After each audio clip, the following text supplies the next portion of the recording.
Olá, meus amigos, Deus abençoe a todos. Que o Espírito do Deus Altíssimo, o Espírito que deu vida àquele vale de ossos secos, o Espírito que faz possível o impossível, que é o Espírito de Deus. O Espírito de Deus que disse, haja luz, e do nada a luz se fez. Esse Espírito venha conduzir o seu espírito, quer dizer, o seu entendimento, a sua inteligência, a sua razão, que não tem nada a ver com emoção, não tem nada a ver com coração. Porque a fé inteligente usa, pauta, estabelece, sustenta, fundamenta a sua vida na palavra de Deus. Muitas pessoas fundamentam suas vidas nas filosofias baratas desse mundo. Mas os filósofos que as proclamaram estão mortos, morreram nos seus delitos e pecados. Mas aquele que proferiu a palavra, que deu vida àqueles corpos mortos no vale, ele ressuscitou, está vivo, para dar vida àqueles que nele creem, quer dizer, aqueles que ouvem e obedecem a sua palavra. Não apenas acreditam nele, mas ouvem e obedecem a sua palavra. Então, quando o profeta fez o que Deus mandou que fosse feito, profetiza. Então, aqueles ossos se ajuntaram, cada osso no seu osso, e formou-se um exército de ossos, ou melhor, um exército de caveiras, digamos assim.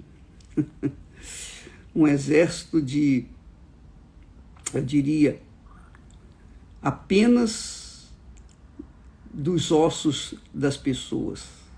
Os ossos estavam separados, mas se juntaram cada osso ao seu osso e formou-se um exército de caveiras, esqueletos. E então, conforme o profeta falava, profetizava, obedecia a palavra de Deus,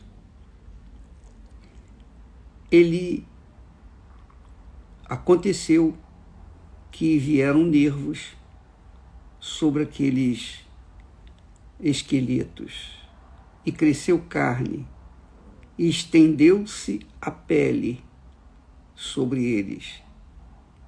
Mas não havia espírito. Então nós temos aí a fotografia do mundo, a fotografia da sociedade que nós vivemos, a fotografia desse mundo tenebroso. Muitas pessoas são ossos secos separadas, seus ossos estão separados pelo vento das dificuldades. Outras pessoas, por conta de terem ouvido a palavra de Deus, muitos ossos se tornaram esqueletos. São esqueletos, simplesmente esqueletos. Têm os seus ossos ajuntados num só corpo, mas são esqueletos. Ao falar a palavra de Deus, ao ouvirem, aqueles ossos ouvirem a palavra de Deus, então formou-se um exército. Só que esse exército era de defuntos, já não era mais um esqueleto, mas eram defuntos. E os defuntos estavam, obviamente, deitados. Então Deus falou para o profeta: profetiza, diz ao espírito, aos 4 ventos, o espírito que vem dos 4 ventos, vem dos 4 ventos, ó Espírito, e assopra sobre estes mortos. Agora não são mais ossos, não são mais esqueletos, são defuntos. Assopra sobre estes mortos para que vivam. Então o profeta diz: eu profetizei como ele me deu ordem. Quer dizer, o profeta não tinha que sentir: ah, será que vai dar certo? Não vai dar certo? Não. Ele tinha só que obedecer. E esse é o segredo da fé. A fé inteligente. Porque a fé inteligente, ela obedece sentindo ou não sentindo. Não interessa os sentimentos do coração. Não interessa as emoções. O que interessa é o seguinte: mandou fazer, eu vou fazer. Eu vou obedecer. Acabou. Não tem mais, menos. Ou é ou não é. Conforme ele obedecia, então o Espírito entrou neles e viveram. E se puseram em pé. E formou-se um exército grande em extremo. Então, muitas pessoas, e eu considero isso aqui a mesma coisa que acontece dentro das igrejas, especialmente na Igreja Universal do Reino de Deus. Muitas pessoas têm os seus corpos restaurados, muitas pessoas têm seus ossos juntados no mesmo corpo, muitas pessoas são corpos defuntos, estão dentro das igrejas, são capazes de adorar a Jesus, são capazes de serem fiéis nos seus dízimos, nos seus votos, nos seus compromissos assumidos diante do altar. Mas não são capazes de obedecer a palavra de Deus. Aí é que está o problema. Aí é que está o grande problema. E essa é a razão da ilusão da religião. A religião ou as religiões levam as pessoas a uma fé emotiva, uma fé sensacionalista.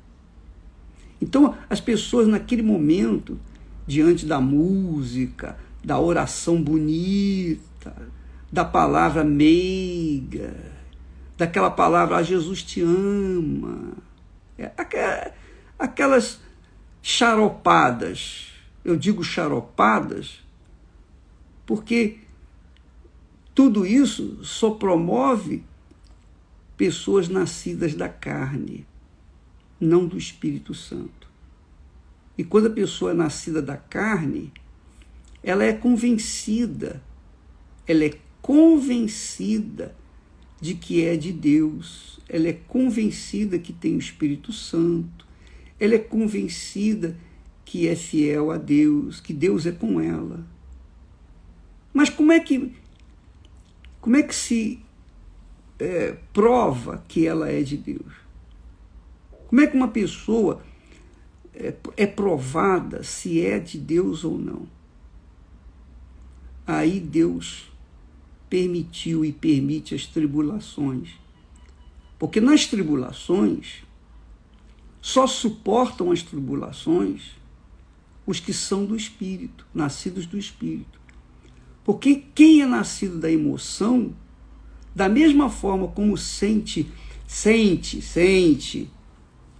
aquela emoção na hora do louvor, da adoração, dos cânticos, da música, do lero-lero que acontece nas igrejas, ao mesmo tempo que elas sentem aquela emoção, na hora da tribulação, elas sentem tristeza. Elas sentem justamente o oposto do que elas sentiam lá dentro da igreja. E aí, o que acontece? Elas desaparecem, elas desanimam. Poxa, quando eu comecei, eu era tão fervorosa, tão fiel. Hoje eu já não consigo mais ser fiel. Hoje eu não consigo mais ser leal ao meu Senhor e Deus. Elas conhecem Jesus, assim, teoricamente, mas não na prática. Então essas pessoas que vivem essa fé fantasiosa são religiosas. São os religiosos que seguem a procissão e não sabem por que estão ali seguindo a procissão. Então, isso acontece em todas as religiões, em todas as igrejas. E o pior de tudo é que há líderes e aos montões que estimulam essa emoção, esse emocionalismo, esse sentimentalismo. Estimulam. Suas pregações são politicamente corretas, suas palavras meigas, saborosas, que fazem as pessoas adorarem até o pastor. Essa é a realidade. Da mesma forma como os incrédulos adoram os artistas, os jogadores de futebol, da mesma forma como se adora aquele que tem um talento aí, também, um momentinho só. O que é, Esther? Então, a Esther veio me chamar, pensou que tem um cisco aqui. Bom, com cisco ou sem cisco, seja lá como for. Então, você verifica, minha amiga e meu amigo, quantas pessoas se fanatizam por conta de uma fé emotiva. Quantas são as pessoas que são, na hora da provação, é que se vê que a fé era emotiva, porque elas saem fora, elas derretem. Na hora das tribulações, na hora das dificuldades, na hora do vamos ver, elas derretem. E não é isso que Jesus nos ensina. Jesus disse, no mundo tereis aflições. Falou para os discípulos, não falou para os incrédulos, não. Ele falou para os discípulos, para todos os que seguem a ele, olha, no mundo tereis aflições, mas tem de bom ânimo, porque eu venci o mundo. Deus, amiga e amigo, não permite facilidades para nós. Ele nunca me deu facilidade. Nunca, nunca, nunca Deus fez mágica na minha vida. Nunca Deus abriu o mar vermelho e eu passei a pé enxuto, tranquilo, até cantando e louvando a Ele. Não, negativo. Eu passei por mares vermelhos, mas eu passei perseguido por Faraó, perseguido por presidentes, perseguido por juristas, juízes, promotores, religiosos. Eu passei pelo crivo e tenho passado. Eu tenho passado pelo crivo da tribulação. Mas o que me fez resistir, o que me faz resistir, é que a minha fé não está fundamentada numa emoção, num sentimento. Se eu sinto bem ou se eu sinto mal, não me interessa. O que importa é o que eu creio, porque o sentir está no coração. E o que eu creio, a crença, a fé inteligente, está na mente, no intelecto. Então eu tenho certeza que Ele é comigo, porque Ele prometeu. Ele disse, no mundo tereis aflições. Isso está garantido para todos os seguidores de Jesus. Todos, todos. Quem é, quem não é, quem se diz cristão ou quem não é cristão, todos nós passamos pelo crivo da tribulação. Mas Jesus disse, tem de bom ânimo. Tem de bom ânimo porque eu estou contigo. Eu sou contigo. Então, minha amiga e meu amigo querido, é isso que você tem que saber. Agora nesse momento, é madrugada aí no Brasil, você está pronto para ouvir e entender qual é a diferença entre a fé inteligente e a fé burra, a fé emotiva, a fé emocional, a fé sentimental. Enquanto a gente não tiver não tiver tido um encontro com o Senhor Jesus, não conhecê-lo como ele é, enquanto você não conhecer o Senhor Jesus, e isso só é feito mediante a sua busca, a sua entrega, a sua rendição, você abandonando os seus pecados, você abandonando a vida errada, dando uma guinada de 180 graus e andando na direção de Deus, começando a obedecer a sua palavra, que é nesse caminho de obedecendo a palavra de Deus dia após dia, após dia, após dia, é que Deus vai fazer possível você conhecer o Filho dele. E quando você conhecê-lo, você nasce de novo. Foi o que aconteceu com Jacó lá no Val de Jaboque. Ele se transformou, ou melhor, ele foi transformado num novo homem, uma nova criatura, uma nova mente, a mente do Senhor Jesus.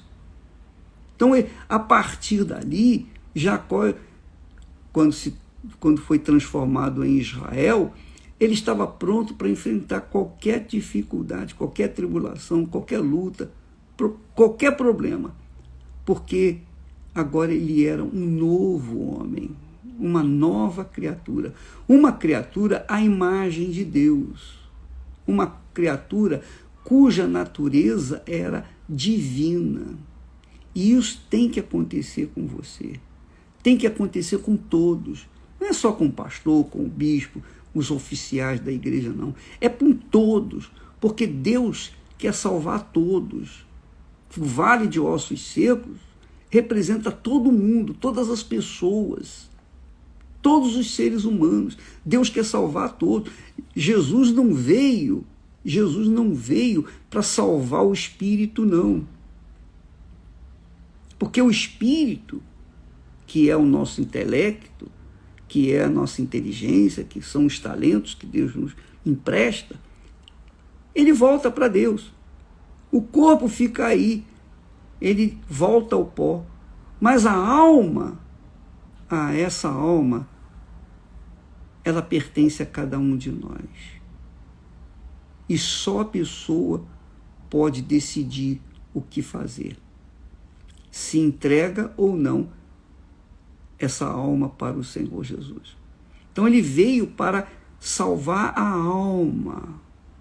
Jesus veio para salvar a sua alma, minha alma, a nossa alma, porque é a nossa alma que é, digamos, volúvel por natureza.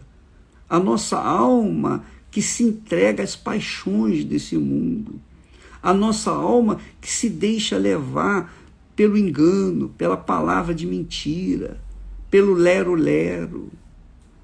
É a alma que Deus quer salvar. Porque a alma, essa é eterna também. Ela é eterna. Ninguém pode matar uma alma.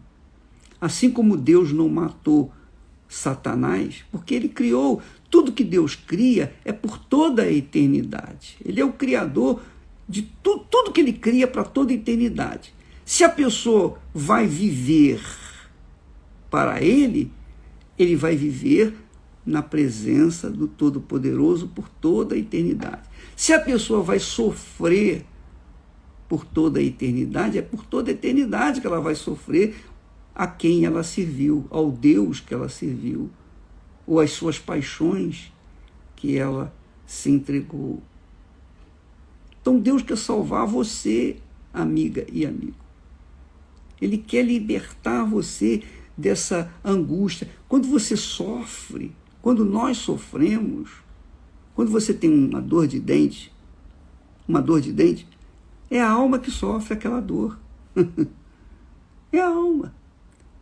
É a minha alma que usa a minha boca para falar com você. Claro, sujeita ao espírito, ao intelecto.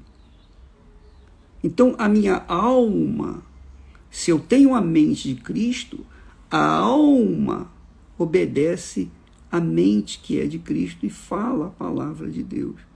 Mas se eu não tenho a mente de Cristo, é óbvio que a minha alma vai se entregar às fantasias e ilusões que esse mundo oferece.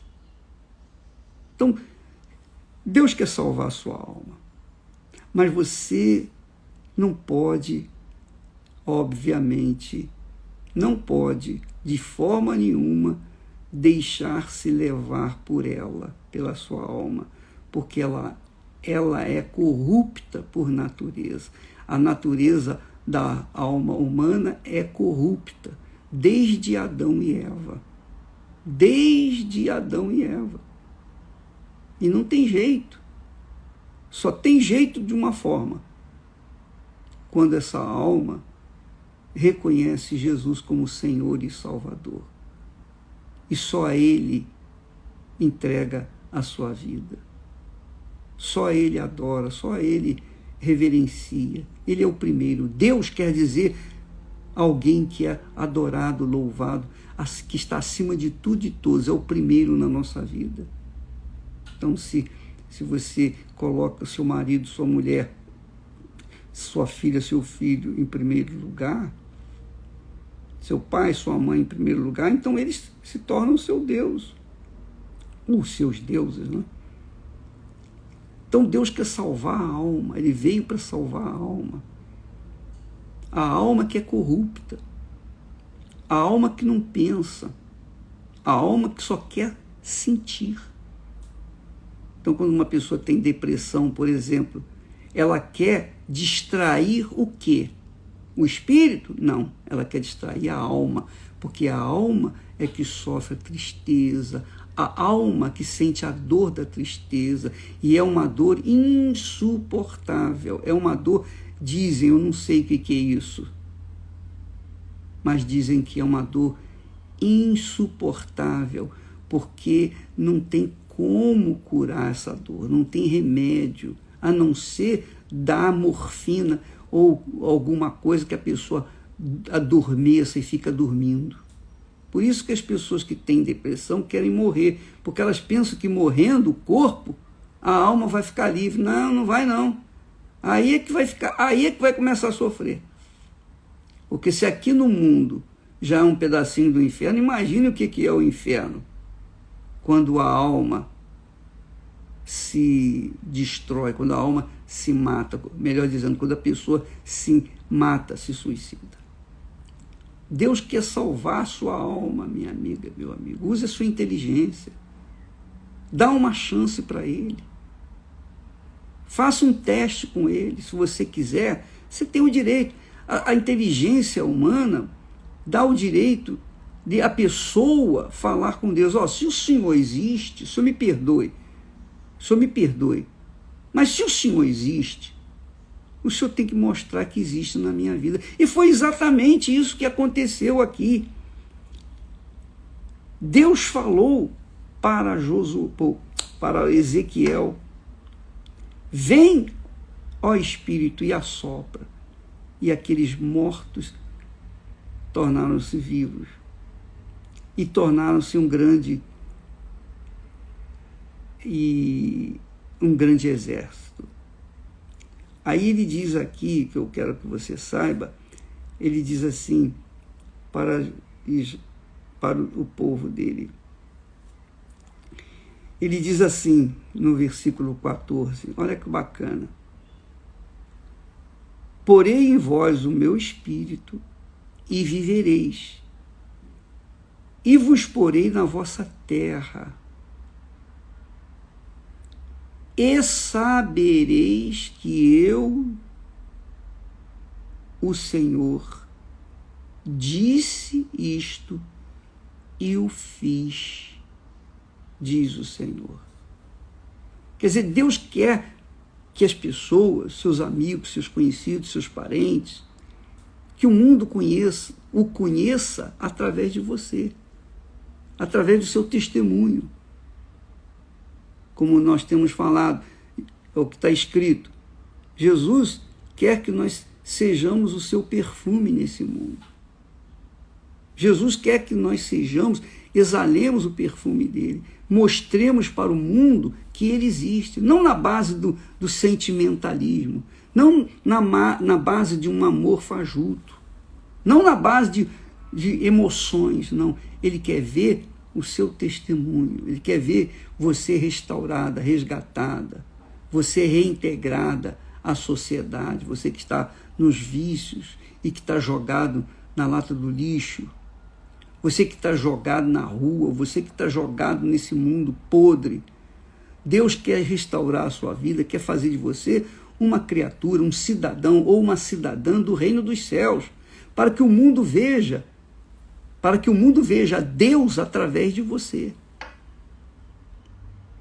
Olha, é tão glorioso, é tão grandioso, é tão magnífico, é tão majestoso, que a gente fala, parece, sinceramente, honestamente, vou dizer para você, eu confesso para vocês, às vezes me faltam palavras para falar, às vezes não, normalmente me faltam palavras para falar aquilo que há dentro de mim, que eu quero dar para vocês, que é a maior riqueza. Eu não quero dar para vocês emoções, não estou aqui para passar emoção, não estou aqui para passar uma ideia, pura e simplesmente não estou aqui para passar o que está escrito.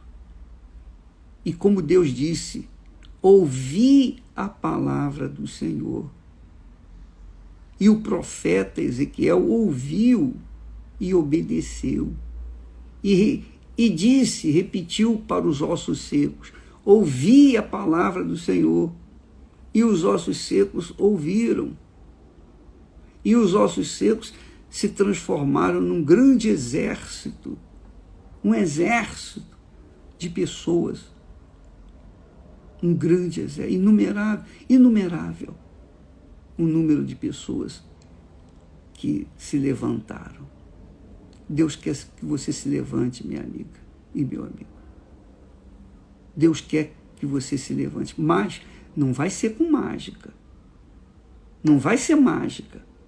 Você vai ter que obedecer a palavra dele para que a palavra dele se cumpra na sua vida.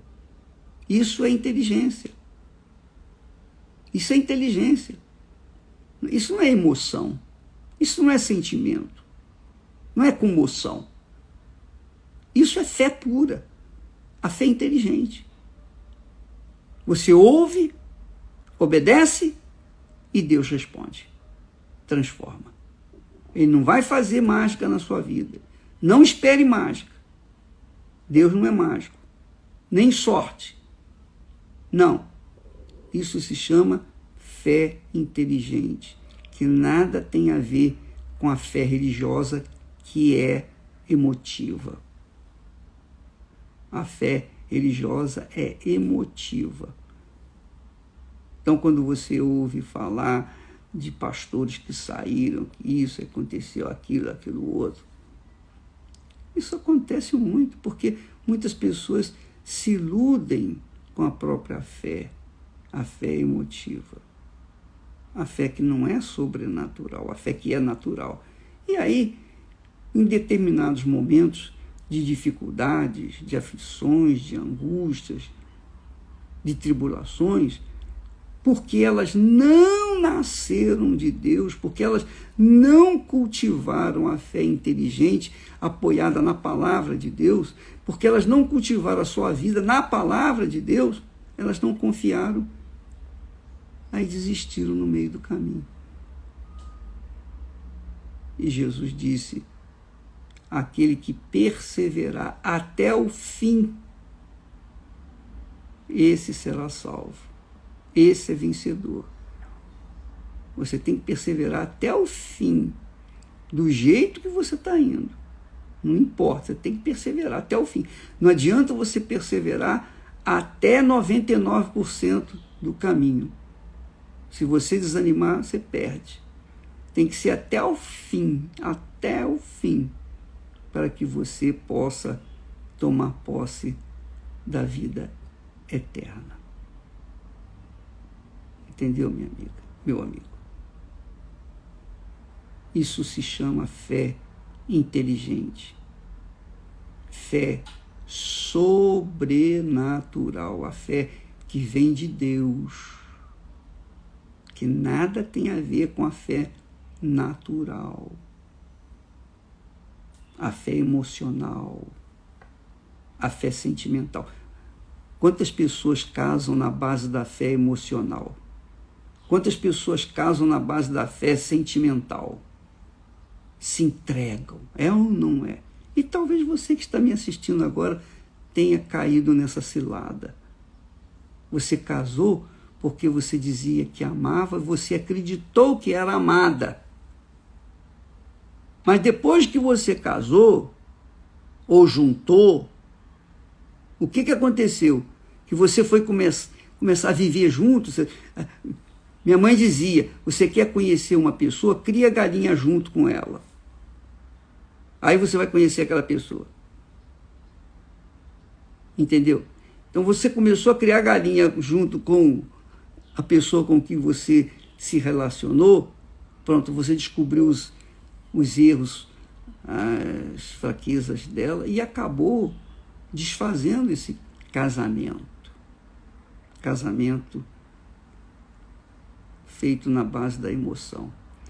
Então, a fé também é assim. A fé natural é assim. Você se ilude com as pessoas, você se ilude com a religião, você se ilude com tudo.